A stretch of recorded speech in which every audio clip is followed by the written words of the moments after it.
அன்பிற்கினிய நண்பர்களே வணக்கம். எனக்கு எல்லாமே தெரியும். முன்னேற்ற பாதையில நான் போறதுக்கு அப்படின்னு நினைக்கிறீங்கல்ல, நீங்க நிறைய கேள்விகள கேட்க ஆரம்பிச்சிருங்க. சார் நான் எப்படி சார் இந்த வேலைய செய்யலாம்? சார் இந்த வேலை செஞ்சா எனக்கு எப்படி சார் நடக்கும்? சார் இத சொன்னீங்க எனக்கு புரியல. மறுபடியும் சொல்லுங்க. சார் நான் இந்த வேலைக்குன்னு வந்துட்டேன். நானும் ரொம்ப நாளா இருக்கிறேன். எனக்கு எத பத்தியுமே தெரியல சார். நீங்க 1000 இல்ல.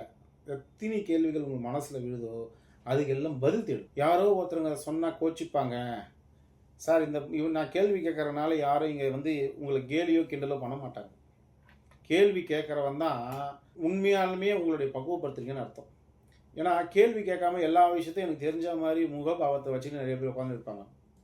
எல்லாம் எனக்கு தெரியும். சொல்றதெல்லாம் எனக்கு தெரியும். எனக்கு அது தெரியும்னு சொல்லிட்டு. ஒரு நிறுவனத்துக்கு போறேன். எனக்கு பெரிய அனுபவம் இருக்கு. அப்போ அந்த நிறுவனத்துக்கு போகும்போது நான் பண்ணுவேன்னா, என்கிட்ட நெறைய கேள்வி கேட்டிருப்பாங்க. நெறைய அனுபவம் இருக்குன்னு நான் ஒரு நிறுவனத்துக்கு போயிருப்பேன். ஆனா, அந்த இடத்துல ஒரு 4, 5 கேள்வி கேட்கும்பொழுது எனக்கு தெரியாது. இன்னைக்கு மனிதனுடைய டென்ஷன் எப்படி வருது? நான் தொழில்ல பெருசா வல்லுனர் ஆகணும்னா எப்படி சார்?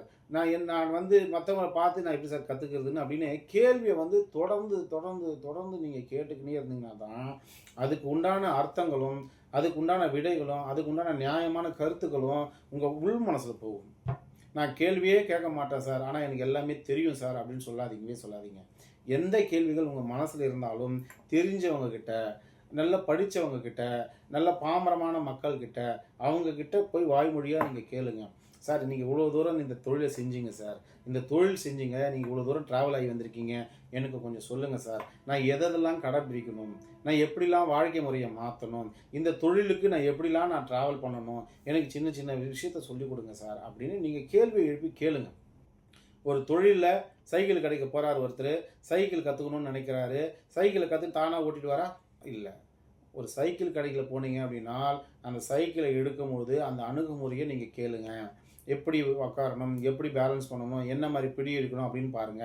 அப்போ அவங்ககிட்ட கேள்விய கேட்டா தான் நீங்க கத்துக்க முடியும். என்ன துறையா இருந்தாலும் அந்த துறைக்கு அணுகுமுறை ஒரு பேஸ் அப்படின்னா கேள்விகள். அந்த கேள்விகள் யாரோ சொல்லக்கூடாது. உங்க மனசுல, உங்க எண்ணத்துல அது எழுணும். அப்ப அதுக்கு உண்டான முறை, அதுக்கு உண்டான அர்த்தம் நீங்க புரிஞ்சுக்கணும். அப்ப அத புரிஞ்சா மட்டும் தான் உங்களுக்கு உண்டான கேள்விக்கு உண்டான பதில் கிடைக்கும். உங்களுடைய பாதை சரியா போகும். அத புரிஞ்சுக்கங்க. நன்றி. வணக்கம்.